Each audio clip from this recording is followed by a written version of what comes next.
32 years of perfect credit. Never missed a payment. Never carried a balance past 30 days. Built it the same way I built everything else in my life. Slowly, carefully, one responsible decision at a time. And on a Tuesday morning in March, while I was standing in my kitchen making oatmeal, all 32 years of it got used to by a house I'd never seen in a neighborhood I'd never been to, by a daughter I thought I knew. My name is Gary Sutton, 64 years old, retired high school principal from South Salem, Oregon, the east side of the city, a quiet neighborhood of older houses and mature maples where people still rake their own leaves and know which neighbor has the best garden. I spent 31 years running Cascade Ridge High School, which means I spent 31 years watching young people make decisions and understanding in precise clinical detail the difference between a mistake and a choice. A mistake happens once, fast, without full awareness of the consequences. A choice is deliberate. A choice has planning behind it. A choice involves 8 months of mortgage applications. My daughter Jenny is 36. She grew up in this neighborhood, went to Cascade Ridge. Yes, the school I ran, which produced the specific brand of mortification that only a principal's kid can fully appreciate, and moved to Portland after college, where she eventually married a man named Colin Marsh. Colin is 39. He works in commercial real estate, which, in retrospect, explains some things. He has the specific confidence of a man who is always calculating the value of whatever room he's standing in, including the people in it. Jenny has been an authorized user on my Chase Sapphire account since she was 24. It started with a flat tire on I-5 during a rainstorm. She called me. I told her to use the card. She called a tow truck. The problem was solved, and the next month I noticed a $37 charge for roadside assistance and paid it without thinking twice. That was 12 years ago. Since then, the card had been used for Christmas flights home, a car repair, 2 veterinary bills for a dog that has since gone to whatever reward awaits dogs who were better people than most humans I've known, and a handful of grocery runs during lean months. I kept the card there for emergencies. Jenny knew this. We had spoken about it explicitly, more than once. The limit was clear. The purpose was clear. The understanding between a father and a daughter was, I thought, equally clear. I was wrong about the last part. On the morning of Tuesday, March 11th, at 8:47 a.m., my phone rang while I was stirring oatmeal. The number on the screen showed a 503 area code I didn't recognize. I almost let it go to voicemail. Almost. Mr. Sutton? This is Karen Stiles from Pacific Premier Mortgage in Beaverton. I'm calling to follow up on the co-borrower documentation for the Ridgeline Court property. We need one additional piece of identification before we can finalize the closing date. I set my spoon down very slowly. I'm sorry. Can you repeat that? The closing documentation for the property at 1247 Ridgeline Court in Beaverton. You're listed as co-borrower on the loan application. We just need a copy of a secondary ID to complete the file. The word co-borrower is doing a lot of work in that sentence. A co-borrower is someone who signs a mortgage application, who submits financial documentation, who formally agrees to be responsible for a loan. I had not done any of these things. I had not signed anything. I had not spoken to Pacific Premier Mortgage in my life. Miss Stiles, what is the purchase price on this property? A brief pause. The purchase price is $400,000. The kitchen was very quiet. My oatmeal was getting cold. And my name is on this application. Yes, sir. As co-borrower, along with Jennifer Marsh and Colin Marsh. Jennifer Marsh. My daughter. Miss Stiles, I need you to note in your records that I am disputing this application. I did not sign anything. I did not authorize my name on any mortgage. Please do not proceed with this closing. A pause. What is the name of your compliance officer? She gave it to me. I wrote it down. I thanked her. I hung up. I stood in my kitchen in South Salem for approximately 90 seconds. Then I went to my computer, opened my Chase account, and looked at the authorized user activity. Nothing unusual on the card itself. Jenny hadn't charged a mortgage to the Chase card.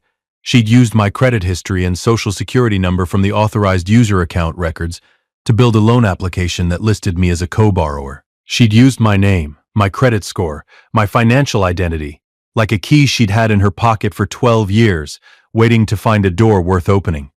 I picked up my phone, not to call Jenny, not yet. I called my attorney. His name is Bob Finch. He's been doing family and estate law in Salem for 22 years. Handles contract disputes as well. And he is the kind of man who has heard every version of every family financial disaster and manages to be simultaneously unsurprised and completely prepared. He picked up on the second ring. Bob. Gary Sutton. I've got a situation. What kind? My daughter used my credit identity to apply for a $400,000 mortgage in Beaverton. I found out when the lender called to finalize the closing. A pause. 3 seconds, maybe 4. Credit fraud. That's my read. Did she have authorized user status on any of your accounts? Chase Sapphire. Since she was 24. For what purpose? Emergencies. Documented. Discussed. Understood. Not a $400,000 house. Another pause. I could hear him writing. Gary, don't call Jenny yet. Don't give her any indication you know. Come to my office at 2 o'clock this afternoon. Bring every credit account statement you have from the past 24 months and your social security card. I'll be there at 1:50. I know you will. I hung up, made a fresh bowl of oatmeal, ate it standing at the kitchen counter because sometimes you need to do something ordinary while the ground shifts under you. Outside, South Salem was doing what it does on March mornings. A little gray, a little rain, the maples beginning to think about budding. Normal. Steady. The kind of morning that has no idea what's happening inside the house. I didn't know yet what my full credit report was going to show. I didn't know yet about the 8 months of text messages between Jenny and Colin that a civil subpoena would eventually surface. And I absolutely did not know yet that the phrase, someday maybe, a casual offhand comment I had made at a dinner table 4 years ago, had been turned into a documented financial strategy by my son-in-law. I rinsed my bowl, got dressed, and went to find a 32-year-old credit report that was apparently community property. Bob Finch's office is on Commercial Street in downtown Salem, in a converted Victorian that smells like good coffee and old paper. His paralegal, a sharp young woman named Sarah, who has worked for Bob for 9 years, and has the memory of an archivist and the expression of someone who is never surprised by anything, had me seated with a water and a notepad before Bob finished his previous call. Bob came in at 2:03, shook my hand, sat across from me, and opened a fresh legal pad. Walk me through everything. Every detail. Start with how long ago she got the authorized user status, and don't leave anything out. I walked him through it. All of it. The flat tire in 2013, the 12 years of reasonable and unreasonable charges, the explicit conversations about the card being for emergencies, and the phone call from Karen Stiles at Pacific Premier Mortgage at 8:47 that morning. Bob wrote without interrupting. When I finished, he looked at his notes. Has she ever used the account for anything that required her to have your full social security number? Any account linking? Any? The realization arrived as I said it.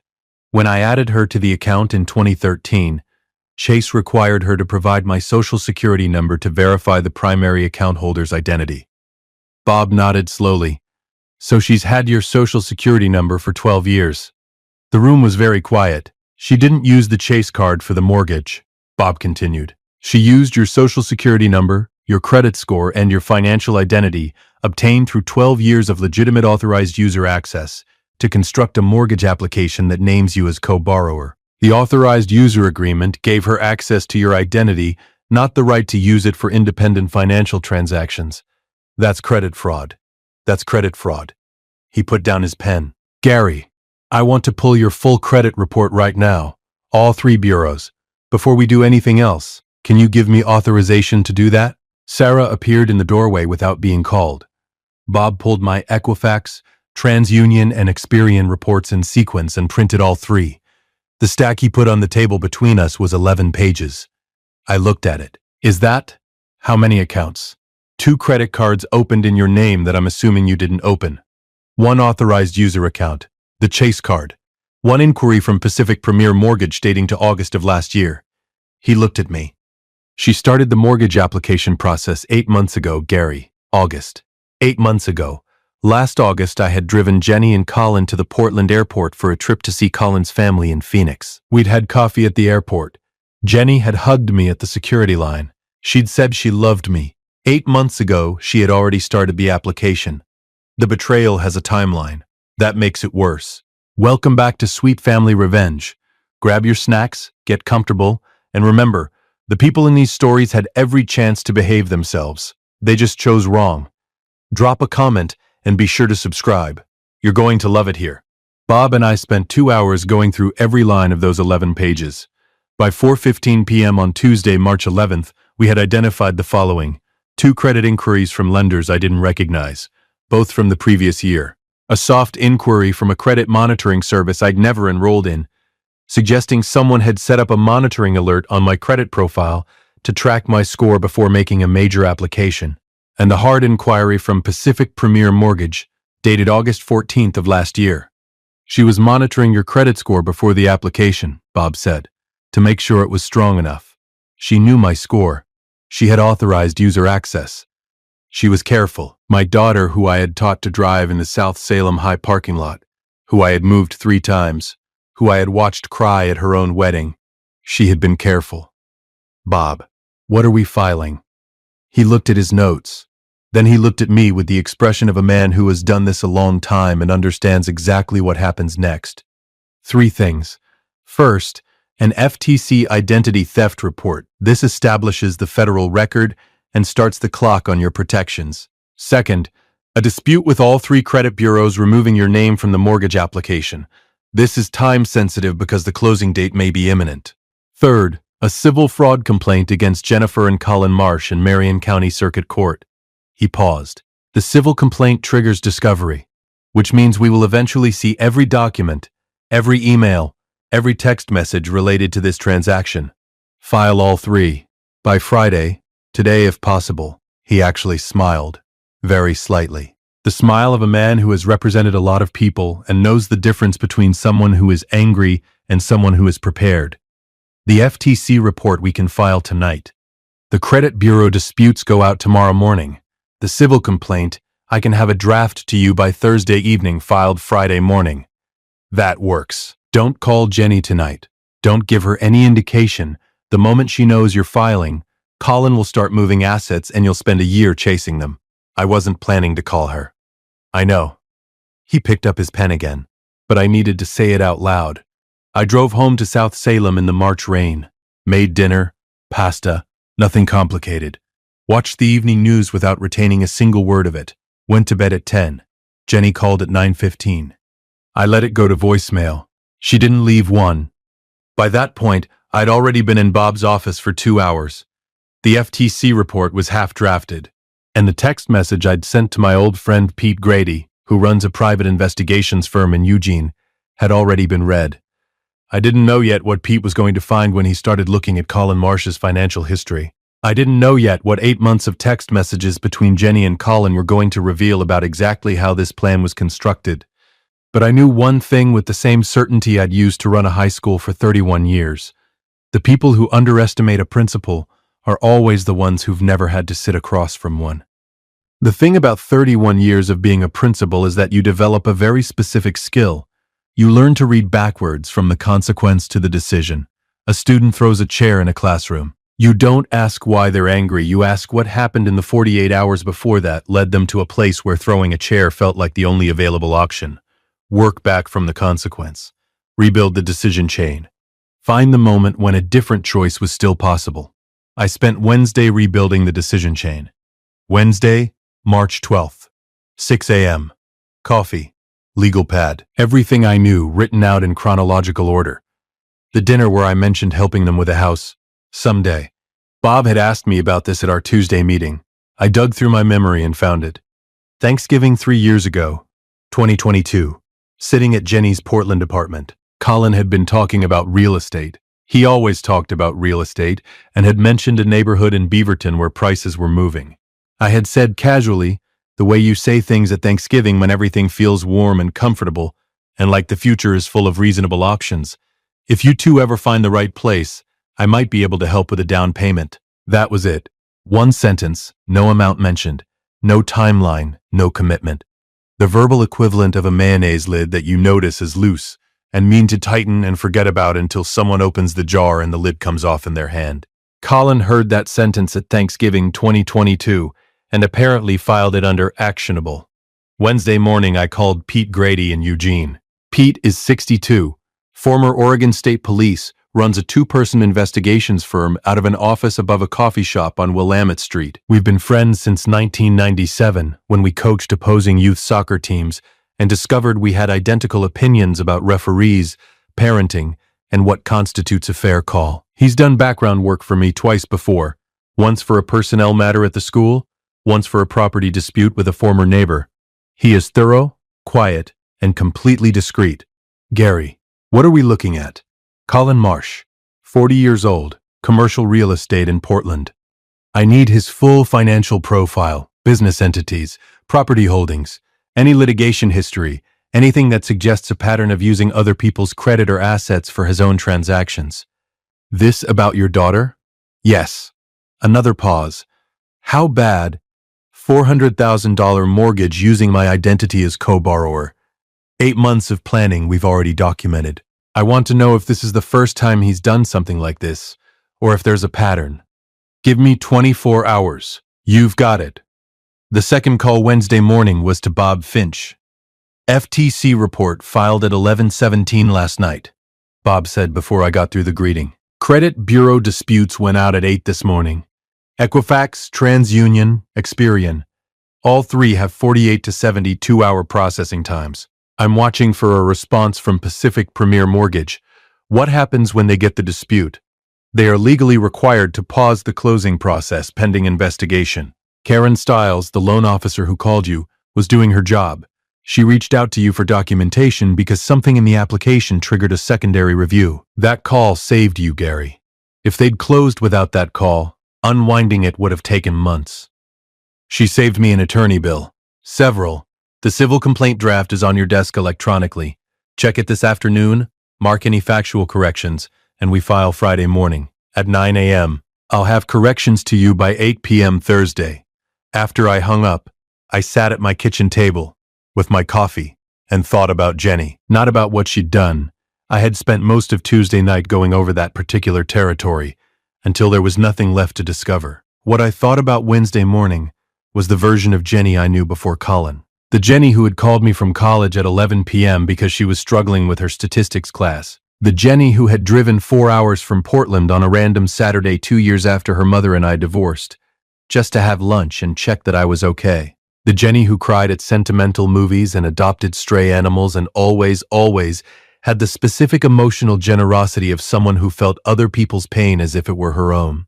That Jenny did not independently decide to commit credit fraud against her father. That Jenny was given a plan by a man she trusted and told it was reasonable, and then talked herself into executing it because she trusted him more than she trusted her own instincts. That was my read. I could be wrong, but I had spent 31 years reading people, and that was my read. Thursday, March 13th, Pete Grady called at 11:15 a.m. Gary, sit down. Sit down anyway. I sat down. Colin Marsh has 3 LLCs registered in Oregon. 2 are active commercial real estate entities, legitimate operations, nothing unusual. The third was incorporated in 2019 and dissolved in 2022. In that 3-year window, the LLC was named on 2 civil complaints, both settled out of court, involving allegations of misrepresented financial guarantees in commercial lease agreements. A pause. In plain English, he convinced 2 separate counterparties that a guaranteed financial backing existed when it didn't. He used phantom credit as leverage. That is one way to describe it. The 2 settlements are sealed. I can't get the amounts, but the LLC dissolved 8 months after the second settlement. My read? He settled both cases. The LLC became a liability, he shut it down and moved on. I looked at the kitchen wall. Outside, Salem was doing its March thing. Gray sky, slow rain. The maples not yet committed to spring. Pete, timeline on the LLC dissolution. Dissolved October 2022. That's 1 month before the Thanksgiving dinner, where I mentioned helping with a down payment. A very long pause. Gary, he was already looking for his next instrument. I can't confirm that as a fact. You don't have to. What do you want to do with this? Send it to Bob Finch. Everything.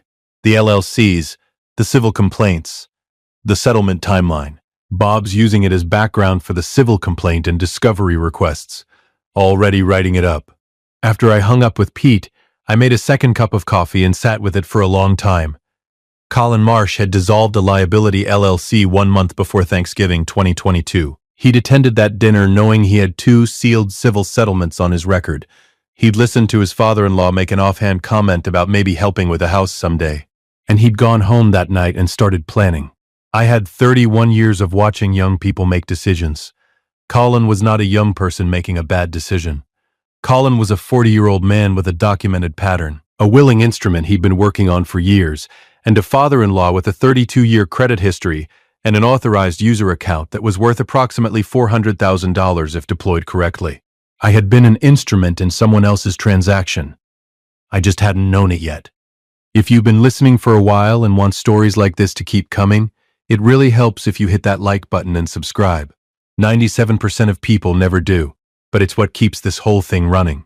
So, thank you, for real. Thursday evening, I sat down with Bob's civil complaint draft.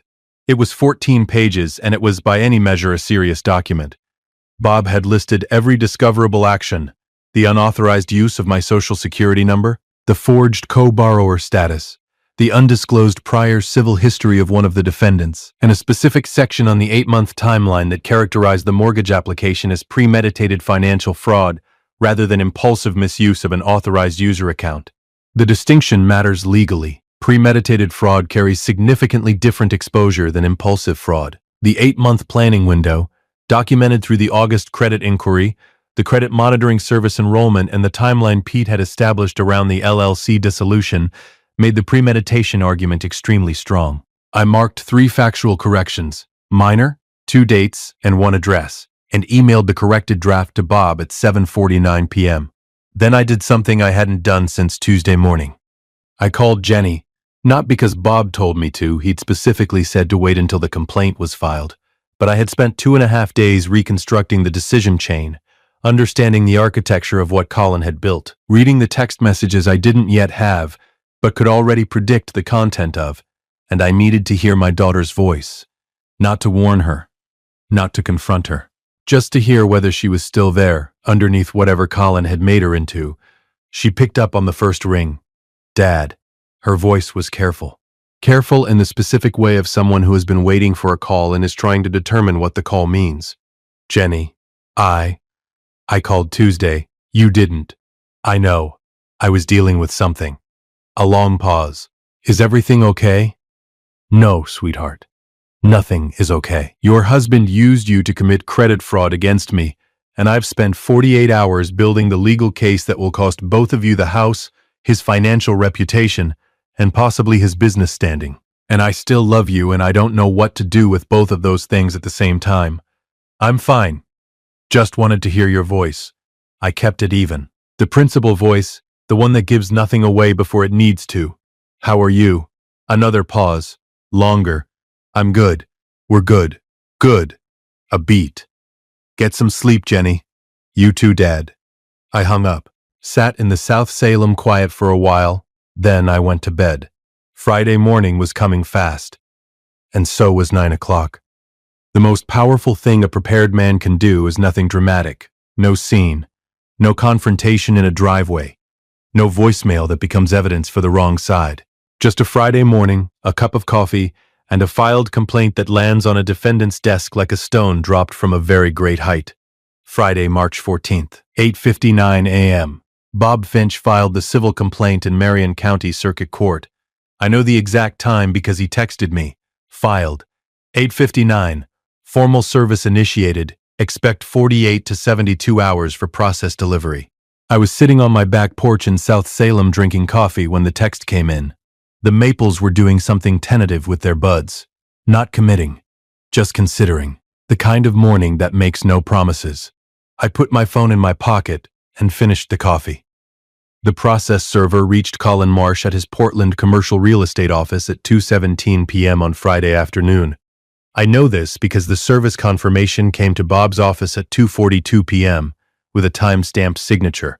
Colin Marsh, named defendant, had personally signed for a 14-page civil fraud complaint at his own desk in front of his assistant on a Friday afternoon. Bob called me at 3 p.m. Served. Both of them?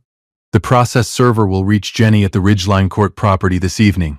She's been at the house all week, which tells us she knew the closing was imminent and was preparing to move in. She was already treating it as her house. I let that sit for a moment. What happens now? Colin will retain an attorney by end of business today.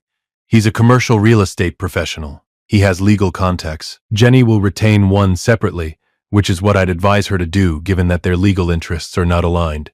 A pause. The credit bureau disputes are already in processing. Pacific Premier Mortgage received the FTC report notification this morning and has voluntarily paused the closing pending review. So the house is frozen. The house is frozen. Nobody's moving in. Nobody's closing. And Colin Marsh has a 14-page civil fraud complaint with his LLC history attached as an exhibit. I looked at the Salem skyline, the Capitol Dome visible on a clear day, just visible today through the thin March overcast. 31 years I'd worked in this city, built something here, and for 8 months while I was raking leaves and making oatmeal and dropping people off at airports, my credit history had been the foundation of someone else's plan. Bob, what's the realistic outcome? Realistic? The civil complaint creates significant pressure. Colin's attorney will want to settle quickly to avoid discovery, because discovery means those text messages. Every planning conversation he and Jenny had about this transaction becomes producible evidence. He will not want a jury to see 8 months of text messages showing a husband coaching his wife through the mechanics of using her father's social security number to buy a house. A pause. My offer will be, unwind the mortgage, remove your name from all filings, restore your credit in full, and pay my attorney's fees. In exchange, I don't push the criminal referral. And if they refuse, then we push the criminal referral, which adds Oregon's identity theft statutes on top of the civil complaint. At that point, Colin's career in commercial real estate becomes significantly more complicated. Send the settlement offer. The offer went out Friday afternoon. Colin's attorney, a man named Steve Raft who handles commercial real estate litigation in Portland, called Bob Monday morning. The conversation, as Bob related to me, lasted 11 minutes. By the end of it, Colin and Jenny had agreed to unwind the mortgage application, remove my name from all Pacific Premier mortgage filings, cooperate with the credit bureau restoration process, and pay Bob's attorney's fees in full. In exchange, no criminal referral, no further civil action. The settlement was signed Wednesday, March 19th. My credit bureau records were corrected within 30 days.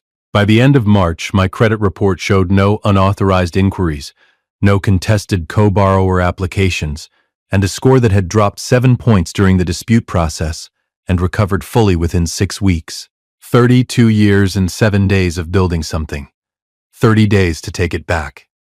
There is one more thing, the part that I've been holding off telling you, because it requires me to be honest about something that isn't easy to be honest about. On the Saturday after the settlement, March 22nd, Jenny called me. I answered. She was crying. Not the performative kind, not the kind that wants something. The specific, exhausted, I've been holding this for a week kind that comes out when the legal situation has settled, and there's nothing left to hide behind, and the weight of what you've done becomes the only thing in the room with you. Dad, I don't know how to. Then don't try to find the words right now. Colin said you'd mentioned it at Thanksgiving. He said it was basically already agreed. He said, Jenny. My voice was level, the principal voice, but softer. I know what Colin said. I've seen the text messages. A long silence. You have? Discovery was part of the complaint process before the settlement. Bob shared what was relevant. A pause. Jenny, Colin took something you said and turned it into something you did. That's on him. But you made the calls. You signed the forms. You were in the room every time. Another pause. That part is yours to carry. She didn't speak for a long time. Then, is it over between us? Is it over between us? My daughter asking me that question. No. I said it simply, because it was simply true. But it's different now. It's going to be different for a while. I know. Colin. We separated 2 days after the complaint was filed. Her voice was quiet. He moved out. I didn't say anything. I didn't allow myself to feel what I wanted to feel about that. I'm sorry, Jenny. Are you? I'm sorry you're in pain. I'm not sorry I filed. Another long pause. That's a very dad answer. I've had 30 1 year of practice. She almost laughed. The real kind. The brief, reluctant, involuntary kind that happens when something lands exactly right, even in the middle of something awful. Can we talk? Not about this. Just, can we talk sometime? Call me Sunday. What time? Noon. I'll be on the porch. Okay. Get some rest, Jenny. You too, Dad. I hung up, sat on my South Salem porch in the late March evening. The maples had committed small green buds all the way down the street, the specific color of early spring in Oregon, that looks almost too vivid to be real, the kind of thing that happens whether you're watching it or not. Colin Marsh had taken a casual, generous Thanksgiving dinner sentence and turned it into an 8-month strategy. He had treated my daughter as a vehicle and my credit as fuel. He had dissolved one liability and moved to the next without breaking stride. He had underestimated one thing, that the father-in-law whose credit he was using had spent 31 years in a building where the consequences of bad decisions were the primary product, and he knew how to read a decision chain all the way back to the beginning. By the end of March, my credit was restored. The house was back on the market. Colin Marsh had a civil fraud settlement on his record, and my daughter was calling me on Sundays at noon. I was on the porch when she called that first Sunday. The maples were doing what March maples do in South Salem, and 2 years of building something, carefully, slowly, one responsible decision at a time, were exactly where I'd left them. Some things hold because you built them right. Some things hold because you refuse to let someone else tear them down. Those two things are, in the end, the same thing.